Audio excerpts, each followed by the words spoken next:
ஒரு அழைப்பை வைத்திருக்கிறார். என்ன அழைப்புனா ஸ்தானாதிபதி. ஹல்லேலூயா. அம்பாசிடர். எல்லாம் வாயில திறந்து சொல்லுங்க, ஸ்தானாதிபதி. நான் கிறிஸ்துவின் ஸ்தானாதிபதி. ஹல்லேலூயா. எதற்கு ஸ்தானாதிபதியா?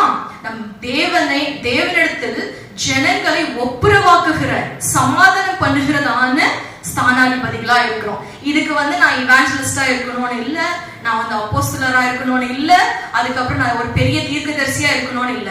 நான் விசுவாசியானால் என் கூடவே ஒரு அழைப்பு வருது. என்ன அழைப்பு? ஸ்தானாதிபதி. கிறிஸ்துவின் ஸ்தானாதிபதியா நம்ம இருக்கிறோம். சுவிசேஷத்தை அறிவிக்கிற ஸ்தானாதிபதிகளாய் நாம இருக்கிறோம். அப்போ இந்த இடத்துல முதலாவது ஸ்தானாதிபதி, அம்பாசிடர் அப்படின்னு சொன்னா என்ன? Brand ambassador, messenger. அவர் கொண்டு போறோம், அங்கிருந்து சில காரியங்களை கொண்டு வந்து கொடுக்கிறோம். இப்போ எப்படி நம்ம அம்பாசிடர்ஸ் இருக்கிறாங்க, வெளிநாட்டுக்கு எத்தனை அம்பாசிடர்ஸ் இருக்கிறாங்களோ இந்தியாவுக்கு, இவங்க இந்தியாவில இருக்கிற டிமாண்ட்ஸ் அங்க கொண்டு வாங்க, அங்க இங்க இந்தியாவில இருக்கிறவங்க அங்க இருக்கிறவங்களுடைய டிமாண்ட்ஸ் இங்க கொண்டு வந்து ரெப்ரசென்ட் பண்றாங்க, அவங்களோட தேசத்தை ரெப்ரசென்ட் பண்றாங்க. இப்போ நான் ஒரு உதாரணத்துக்கு சொல்ல விரும்புகிறேன். எத்தனை பேர் பார்லேஜி பிஸ்கெட் சாப்பிட்டுருக்கீங்க? சாப்பிடாத மாதிரியே பாக்குறீங்க, எல்லாரும் சாப்பிட்டு இருக்கீங்க இல்லையா? 1990s ரொம்ப ஃபேமஸான பிஸ்கெட் எந்த பிஸ்கெட்? அப்போ ஓரியோலாம் இல்ல, எந்த பிஸ்கெட் தான் இருந்துச்சு?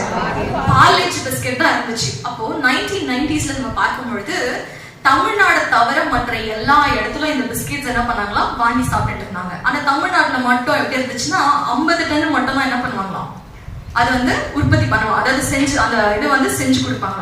அப்போ அவங்களுக்கு என்ன இருந்துச்சு அந்த கம்பெனிக்காருக்கு அப்படின்னா, இதை நம்மளுடைய இந்த தமிழ்நாட்டுல என்ன பண்ணணும், இதை ரொம்ப இதை பிரபலப்படுத்தணும் அப்படின்னு சொல்லி அவங்க என்ன பண்ணாங்கன்னா, சக்திமான், யாராருக்கெல்லாம் சக்திமான் தெரியும்? அதுவும் 1990 கிட்ஸ்க்கு தான் என்ன பண்ணோம் தெரியும். அப்போ அவங்க என்ன பண்ணாங்க, இப்பெல்லாம் நிறைய வந்துருச்சு இல்லைங்களா, ஆனா அப்போ 90s கிட்ஸ் யார் ரொம்ப சூப்பர் மேன் அப்படின்னாக்கா சக்திமான் தான்.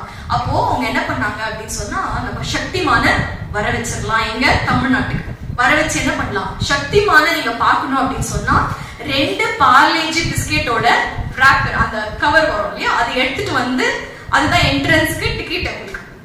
அப்ப எடுத்துட்டு வரும்போது அப்ப என்ன பண்ணுவாங்க, சக்திமானுக்காகவே என்ன பண்ணுவாங்க, பிஸ்கெட் வாங்குவாங்க. அப்புறம் ஒருத்தருக்கு 2 நீங்க அந்த ராபர்ஸ் எடுத்துட்டு வந்தா போதும் அப்படின்னு சொன்னாங்களாம். அப்ப அவங்க எதிர்பார்த்தது எவ்வளவு அப்படின்னு சொன்னா, ஒரு 100கணக்கான ஜனங்க வருவாங்க சக்திமான பாக்குறதுக்காக அப்படின்னு சொல்லி நினைச்சாங்களாம்.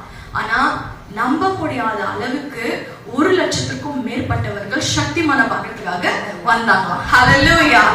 இதுதான் ஸ்ட்ரென்த்னுடைய, ஒரு அம்பாசிடருடைய ஸ்ட்ரென்த். ஹல்லேலூயா. ஒரு